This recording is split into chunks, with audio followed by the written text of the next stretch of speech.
Hello everyone, today I will be comparing Eufy Boosty Q RoboVac 11S Max and iRobot Roomba 694. Be sure to watch to the end and I will tell you which is better.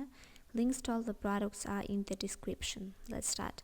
Section power 2000 pascals and 600 pascals, and Eufy here is winner.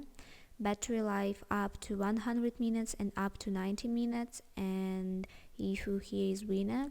Dustbin capacity is 600 milliliters and 350 milliliters, and Eufy here is winner. Water tank capacity here it's tie.